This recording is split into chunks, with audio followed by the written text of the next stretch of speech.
The bells of Richmond stopped ringing on the night of November 12, 1849. No one could recall who ordered the silence. Only that the sound, once so constant it blended with breath, ceased all at once. It left the city's air raw as if something vast had drawn a curtain over it. That same night, a young man named Elias was found wandering barefoot through the courtyard of St. Gertrude's Orphan Hall. His skin glistened with fever. His wrist bore faint marks of iron restraint. When the matron asked what had happened, he only muttered, "They made us kneel until morning." The next day, Richmond's Gazette printed 2 lines on the back page. A disturbance at the residence of Mrs. Caroline Hatcher. No injuries reported, servants dismissed. No one questioned further because no one ever did. The Hatchers were one of those families the city preferred to imagine as its conscience. Old money, old virtue, and old sin washed in lace and hymnals. But years later, buried among burned parish records, investigators would find fragments of a ledger marked only with the words, "The Brotherhood."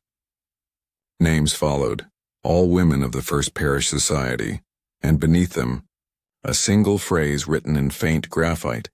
They shared what could not be shared. It began, so the whispers went, with an oath taken in the church's catacombs, not of love, nor of faith, but of dominion. A private covenant among the wives of Richmond's legislators, judges, and clergy, women who had everything except control. They found control in their slaves, and in each other. What started as a secret indulgence beneath the perfumed parlors of grace would grow into something that left even the most obedient servants trembling at the sound of soft laughter behind closed doors. And before the year ended, 7 households would burn, one by one.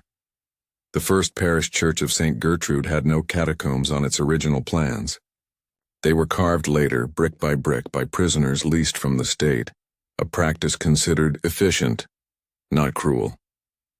The chambers were meant to store grain and candles, but over time they became a refuge for the city's quiet hypocrisies. Wine casks for the priests, trysts for their patrons, confessions never written down. It was there, beneath the pulpit, that the women met. 6 of them at first, all wives of Richmond's lawmakers, all draped in mourning black despite no recent deaths. They carried ivory rosaries and small glass flasks of laudanum.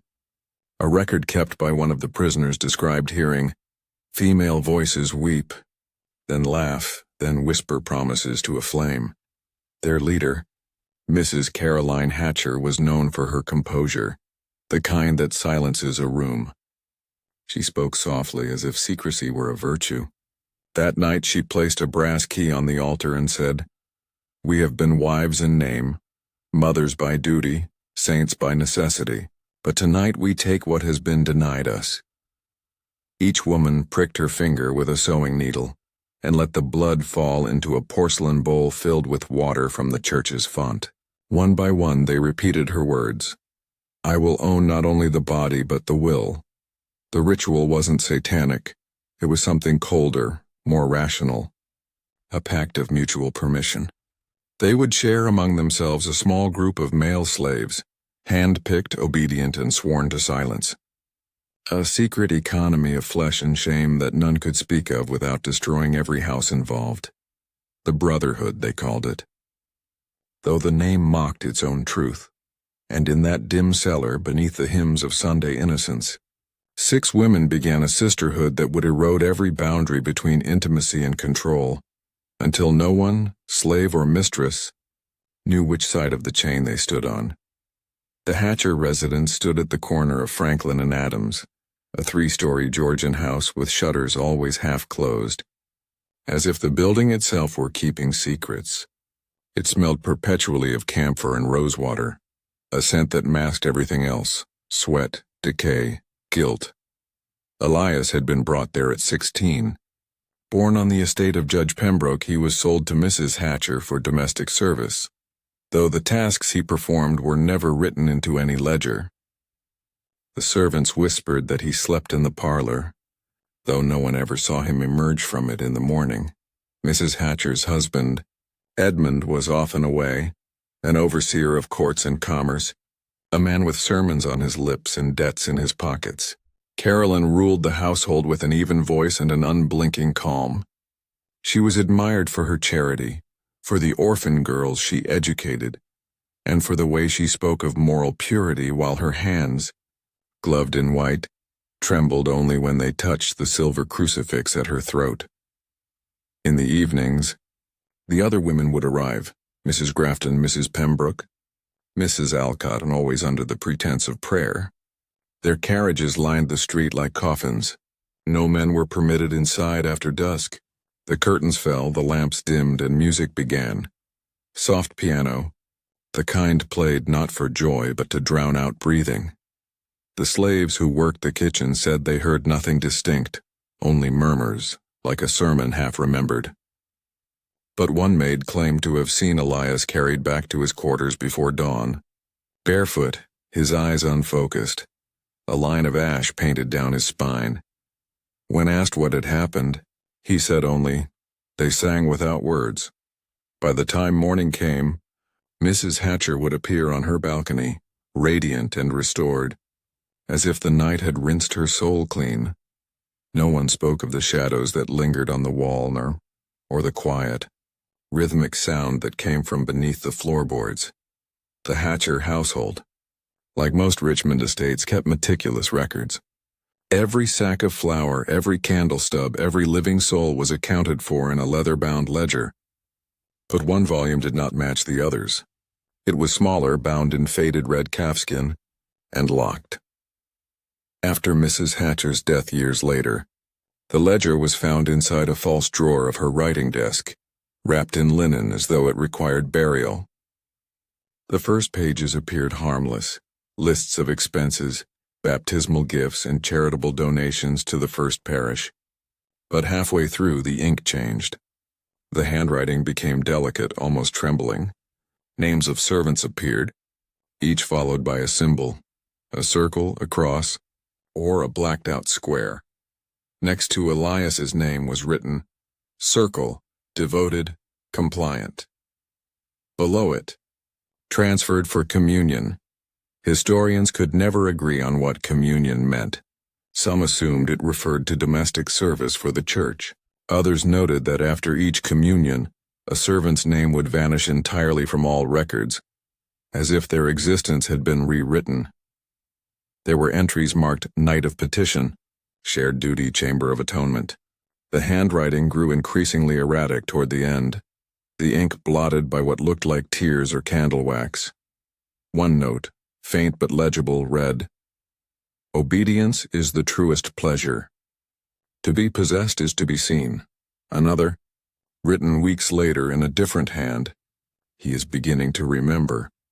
No one knew who he was, but the timeline matched the period Elias began showing signs of what the physicians then called nervous derangement. He wandered the halls at night, whispering sermons to himself. Sometimes he stopped before the locked chapel door, pressing his palms against the wood, as if to feel something pulsing on the other side. The cook once found him in the scullery at dawn, drawing circles into the dust with a piece of chalk. When asked what they meant, he said, "That's where they keep the silence." By midsummer, 3 servants had disappeared, and still the ledger grew thicker. The women called it the Night of Petition. It was not written in any calendar, yet every servant in the Hatcher district knew when it was coming. The air grew still. The hearths were left unlit, though the halls glowed with candlelight. Music from the parlor drifted out into the street, a slow waltz, measured and deliberate, as if time itself were being conducted by invisible hands. Elias was chosen that year. The others had been sold, transferred, or vanished, but he remained, obedient, unresisting, and quiet in his grief. He had long since learned the art of stillness. It was survival. The women gathered in the drawing room, their gowns black, their faces pale with powder. Each wore a silver key around her neck and the symbol of their covenant. Mrs. Hatcher stood before them, her voice low, steady. "We ask not forgiveness. We ask recognition.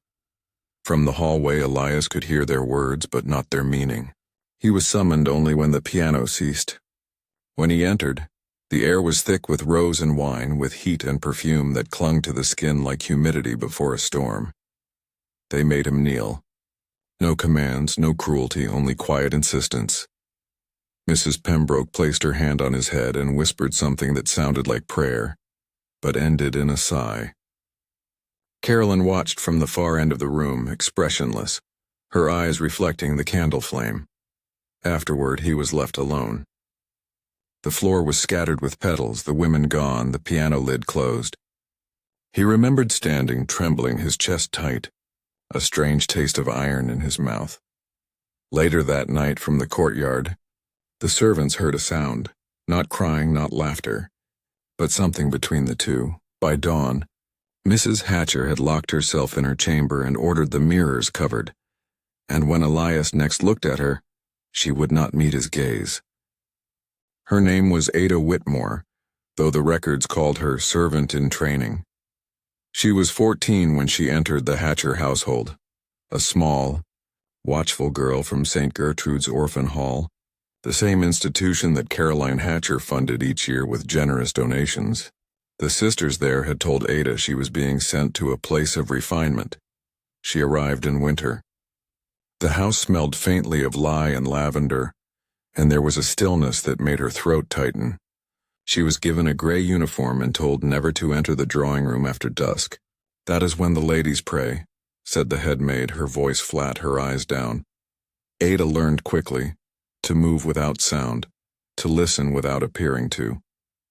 She watched Elias polish the brass railings, his hands trembling slightly, his eyes distant. He spoke to no one. Once she caught him whispering to the wall, his lips moving soundlessly. On her third night, Ada woke to a noise, a low hum like a song with no melody. It came from beneath the floorboards. She followed it to the parlor and pressed her ear to the rug. The air beneath seemed to breathe. Later that week, Mrs. Hatcher summoned her. Ada entered the room, heart pounding. The mistress smiled, a small, precise curve of lip, and asked, "Do you love this house, child?" "Yes, ma'am," Ada whispered. Mrs. Hatcher took her chin gently, tilting her face upward. "Then never question what you hear at night. God speaks in many tones." From that evening forward, Ada slept with a pillow over her head.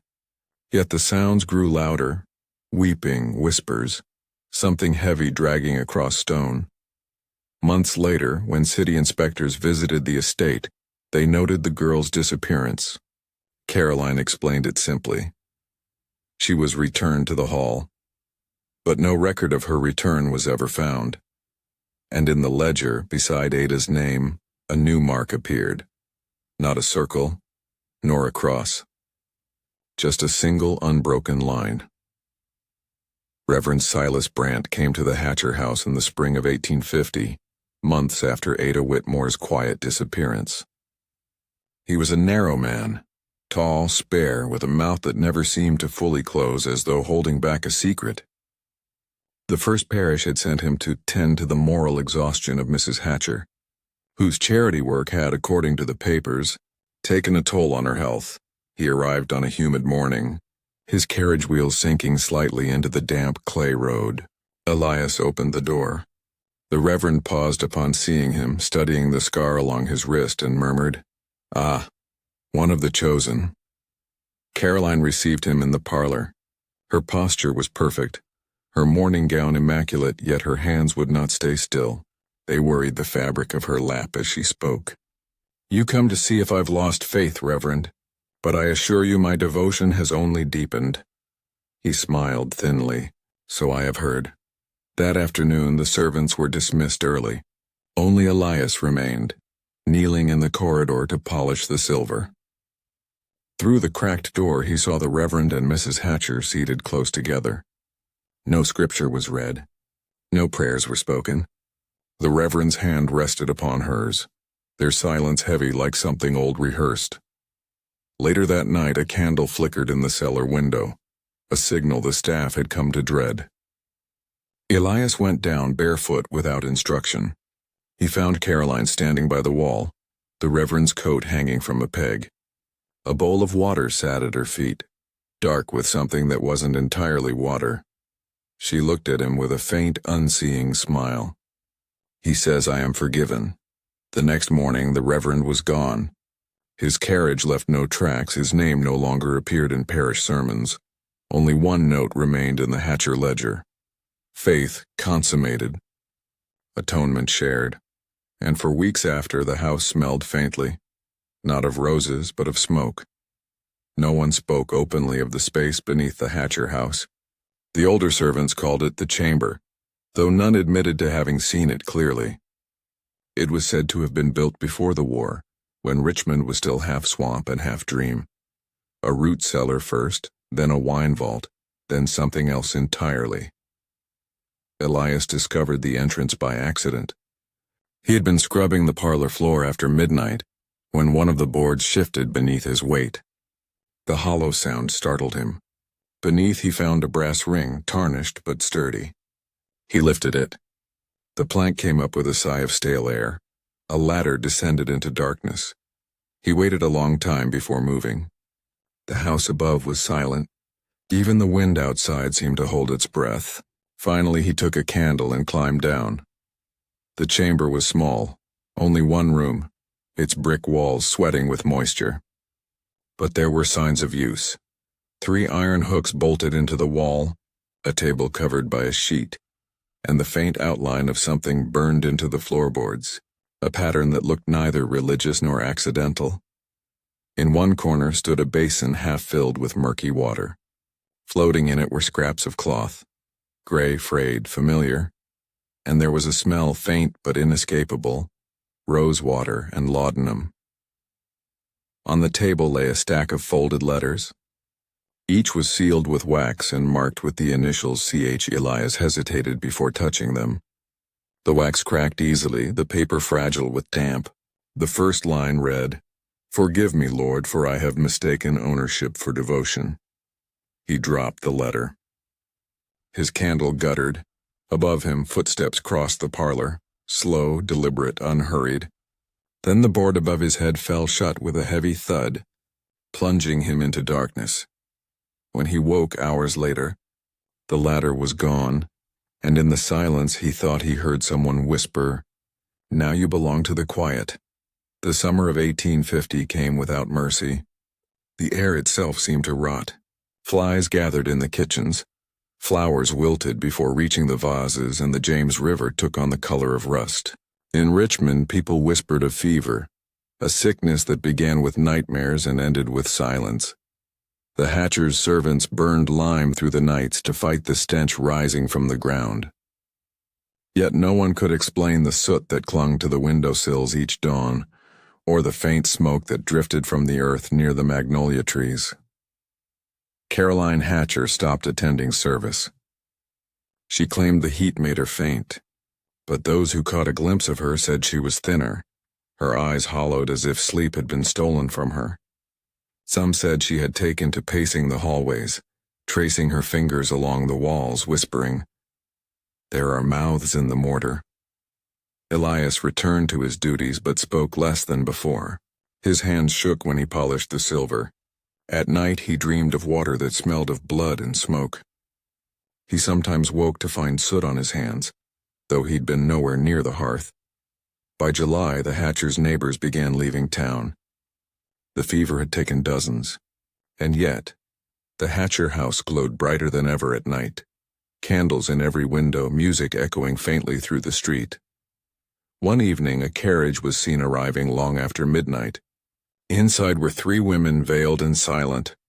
They entered the house without a word. By dawn, black smoke rose from the chimney, too heavy for a hearth, too constant for cooking. The next morning, Elias found the parlor carpet scorched. The air was thick with rose and salt. On the table sat the porcelain bowl used in their first oath, now cracked through the center. And in the ledger, beneath the final entry for that night, Caroline had written just 2 words, "Ashes remembered." No one ever saw the 3 women again. By the first chill of autumn, Whispers of haunting had begun to thread through Franklin Street. Children dared each other to walk past the Hatcher house at dusk, claiming that someone, or something, stood in the upstairs window every night, staring out toward the church spire. Most dismissed it as superstition, the usual theater of rumor that followed tragedy. But one evening a laundress named Mayella, passing the gates with her basket, looked up and froze. There, behind the curtain, was a boy, no more than 10, his face half lit by candlelight. His eyes met hers. They were wide, unblinking, filled with something that wasn't fear but memory. Mayella dropped her basket. When she returned moments later with a neighbor, the window was empty. The Hatchers had no son. Never had Elias, who had grown gaunt and pale, said nothing when asked about it. Yet those who served in the house swore they sometimes saw him standing at the base of the staircase, staring upward, his mouth moving silently as though reciting a name he could not forget. One night, Caroline ordered all mirrors in the house to be removed. "Glass keeps faces," she said to the maid, her voice shaking, "and faces should not outlive their flesh." Soon after, she locked the second floor entirely. Servants were forbidden to enter, even to dust. But the sounds continued. Soft footsteps pacing above, the creak of a rocking chair. A child's cough that came and went between the hours of midnight and dawn. When Reverend Brant was confronted about his prior visits to the Hatcher home, he denied ever knowing the family. "You must be mistaken," he told the constable. "There is no such woman in my parish." Yet a week later, the boy was seen again, this time in the reflection of the parlor glass, standing behind Mrs. Hatcher as she poured her tea, his small hand resting on her shoulder, and she smiled as if comforted. The letters began appearing in late October, first one, then several, all addressed to the rector of St. Gertrude's, all unsigned. They came folded into brown envelopes, written in a trembling hand that wavered between elegance and desperation. The first letter read simply, "There are sins the flesh cannot confess, only the walls. They remember more faithfully than we do." The rector, puzzled, filed it away, but within days more arrived, each more explicit than the last. They spoke of a circle of women, of secret gatherings beneath the church, of atonements practiced on unwilling bodies. Some described Elias by name. Others spoke of a boy born not from love but from penance.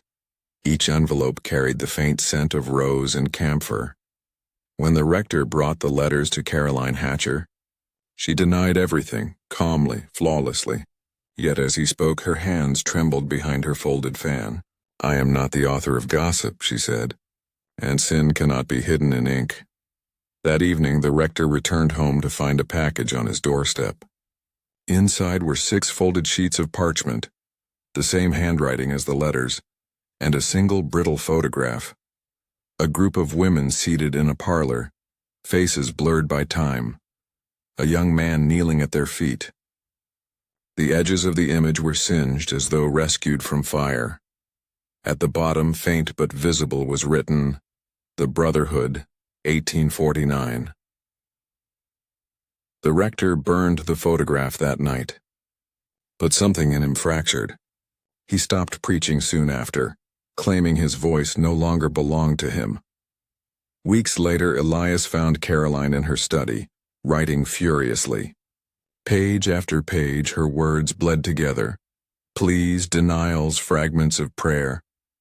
She looked up at him once and said, "If they read these, Elias, they'll think we were the monsters." He didn't answer. He only took the pages, folded them carefully, and placed them beside the ledger. By winter, both were gone. The first frost came early that year, sheathing the city in a brittle stillness. By then, the Hatchers had closed their doors entirely. No servants were seen entering or leaving. Only the thin column of smoke from the chimney marked that anyone remained alive inside. Then, one dawn in December, the church bell rang again, the first time since that night the year before. Its toll was slow and deliberate, 10 chimes, then silence. Within hours, word spread. Mrs. Caroline Hatcher was dead. The cause was recorded as fever of the nerves.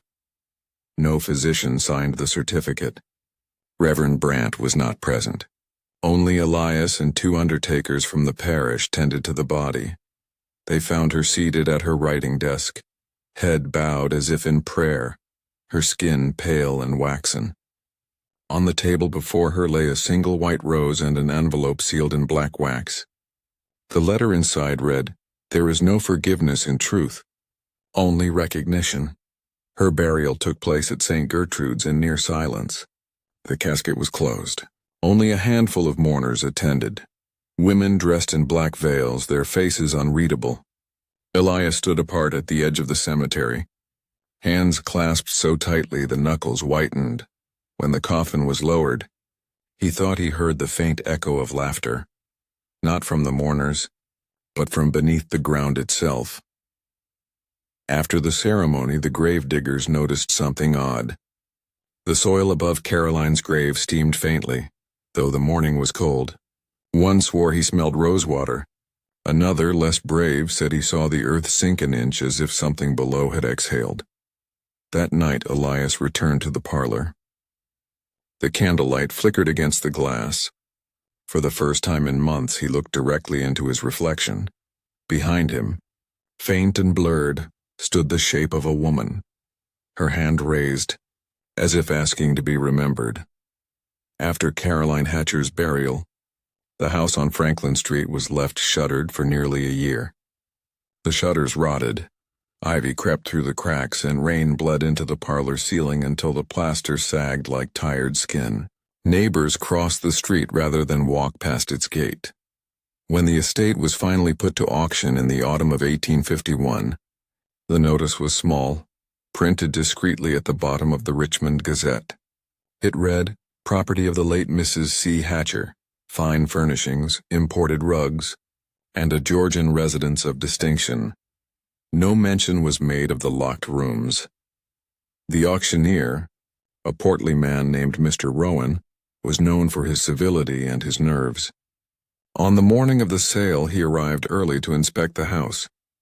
Elias, now gaunt and gray at 20, met him at the door. "You'll find what you need," he said quietly, "but some doors are best left closed." Rowan laughed at the superstition until he reached the parlor. The air inside was colder than the hallway, though the fireplace smoldered faintly. He noticed the faint ring of scorched wood where a rug had once lain, and the subtle, sour trace of perfume that seemed to rise from the floor itself. Buyers came and went, bidding on trinkets and furniture, never lingering long. One woman fainted after opening a wardrobe, claiming she'd seen a child's handprint on the inside of the door. Another swore the piano keys moved on their own, producing a sound like breath through teeth. By evening, the house remained unsold. Only the furniture had gone, and even those who purchased pieces returned them within weeks, saying they didn't sit right in their homes. Elias stayed until the end, standing silent in the empty parlor. When the auctioneer locked the doors for the final time, he turned and asked, "Boy, what will become of this place?" Elias looked up at the fading light through the window and said almost gently, "It will remember." In the spring of 1852, a parcel arrived at the office of the Richmond Gazette. It bore no return address, only a faint wax seal, a broken circle. Inside lay a small red leather book wrapped in linen, brittle at the edges and heavy with damp.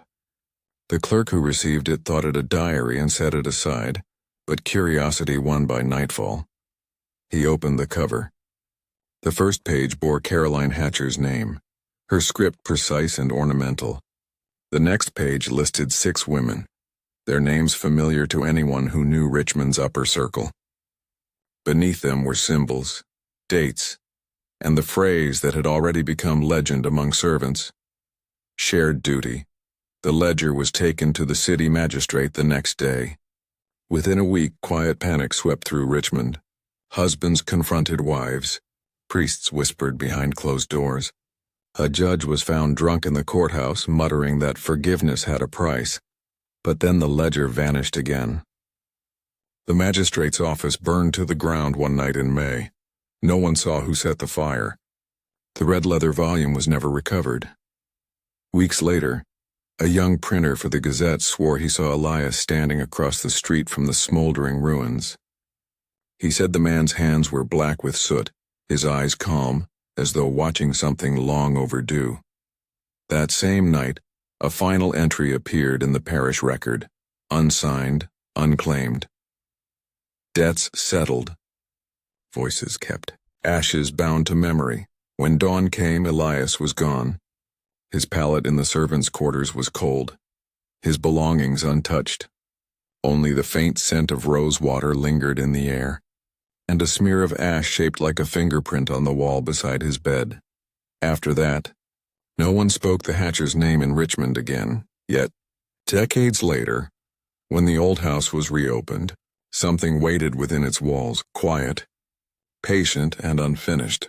By 1891, Richmond had long since forgotten the Hatchers. The house on Franklin Street stood like a mausoleum swallowed by ivy. Windows boarded, roof slumping, its garden grown into a wilderness of thorns and wild lilies. Children dared each other to touch its gate. None ever crossed it. Then came Henry, a banker with ambition and a taste for the macabre. He bought the property for next to nothing, planning to restore it to its former southern grandeur. When he first stepped inside, he said he could smell the century, a damp mixture of dust, mildew, and something else, a faint sweetness like rotted flowers. He brought workers to tear out the rotting wood and replace the faded wallpaper. Within days, they refused to return. One man claimed to hear women laughing from the upper floor, though the rooms were empty. Another said he found a pair of muddy footprints on the ceiling above the parlor, spaced as though someone had been walking upside down. Henry dismissed it all. Old houses have old sounds, he said, and old lies. He worked late into the night, candlelight flickering over the cracked plaster. While cleaning the study, he found something wedged between the floorboards, a small brass key tied with a decayed ribbon. It fit a drawer in Caroline Hatcher's desk. Inside lay a folded note written in a careful feminine hand. The debt endures in flesh, not coin. What was shared cannot be divided. That night Henry dreamed of a woman with gloved hands touching his face, whispering, "Do you understand what you've bought?" He awoke to find the smell of rosewater thick in the air, and the sound of slow, deliberate footsteps in the hall. When he opened the door, the corridor was empty, except for a single handprint on the wallpaper, faint and gray as though pressed there from long ago. He didn't sleep again. By the second week of renovations, the house had begun to breathe. At least that's how Henry described it in his journal. The soft, rhythmic flecks of timber and plaster like lungs inhaling after years of silence. At first he thought it was settling, but the sounds followed him from room to room, timed to his movements. At night, the noises changed. The creaks became murmurs, the murmurs became words. He would wake to the faint rasp of voices behind the wainscoting, whispering in the dialect of the Old South, a mix of prayer and threat. He pressed his ear to the wall and swore he could hear breathing, slow, patient, and human.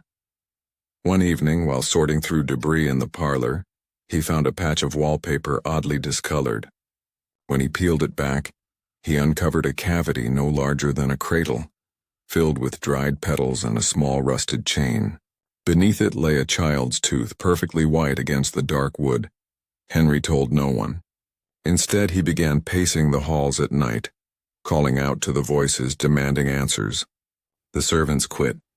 His wife fled to her sister's home in Petersburg, claiming she saw someone standing beside their bed, smiling in the dark.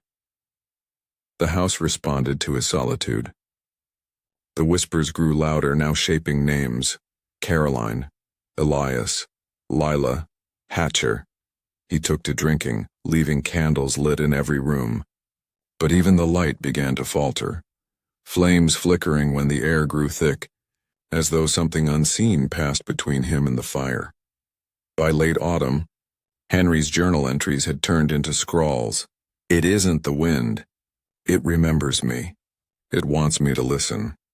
Neighbors said they saw him standing in the garden one night, motionless until dawn, his lips moving as if in conversation with the ivy-covered walls.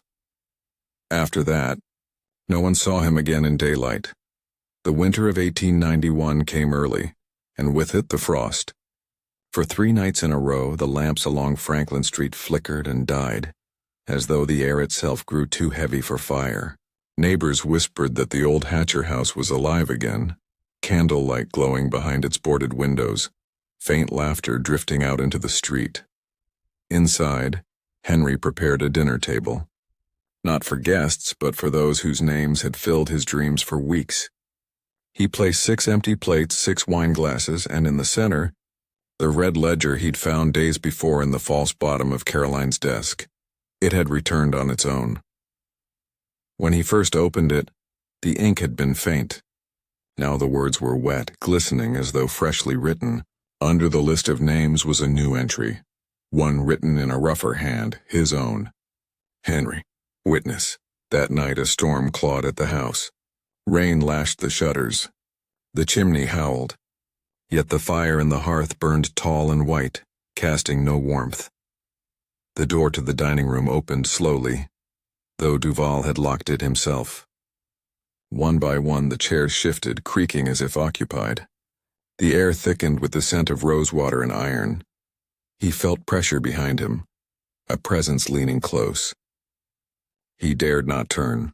A woman's voice, barely more than breath, whispered, "Now you see what was shared." He looked down. The plates trembled. In each the reflection of a face, pale, smudged and sorrowful.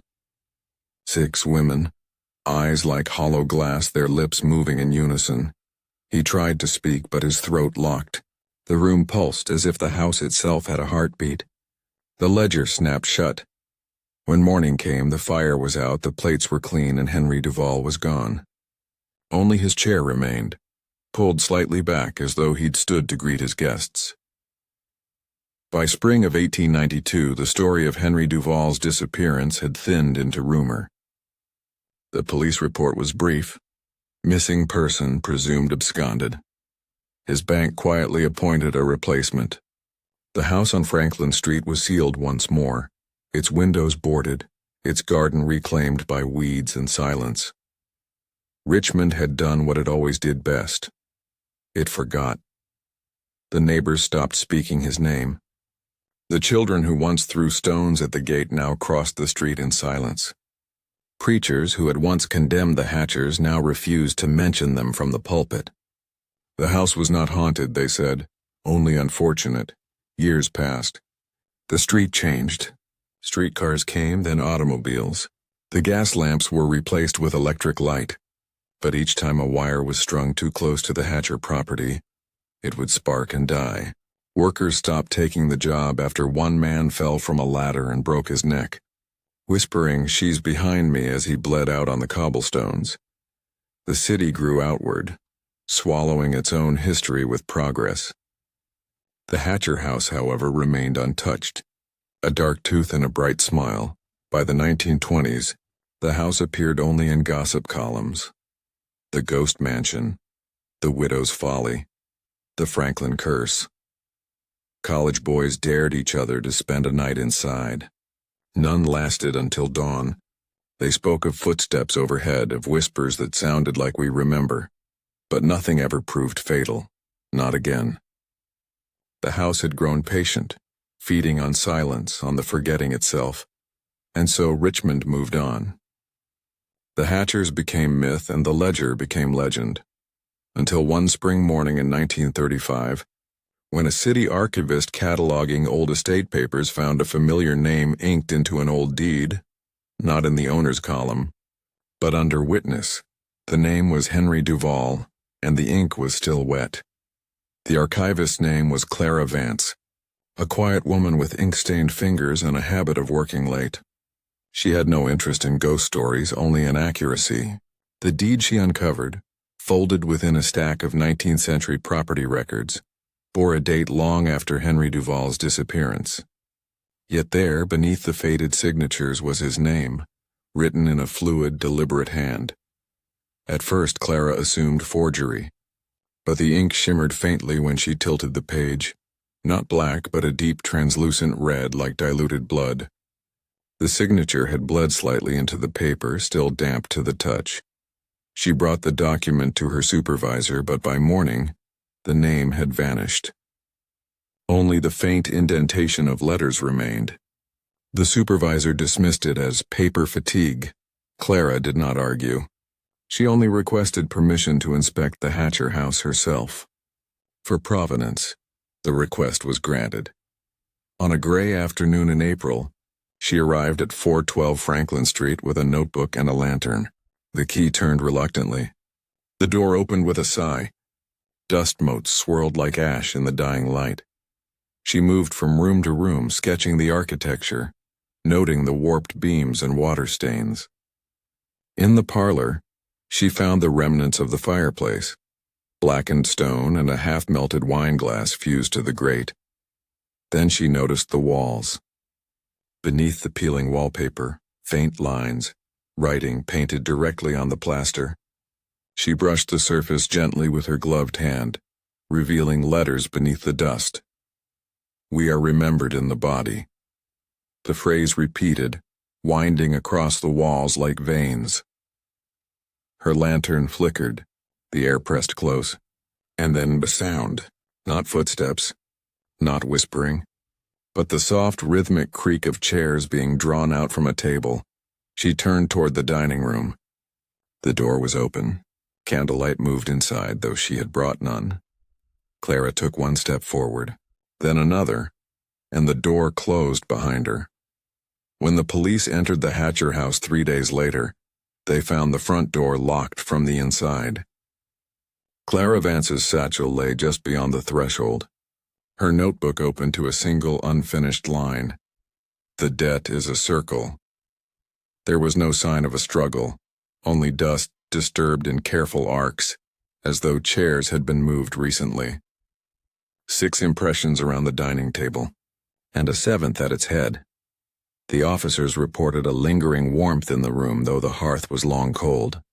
The table had been set, 7 plates, 7 glasses, and at the center a closed red ledger.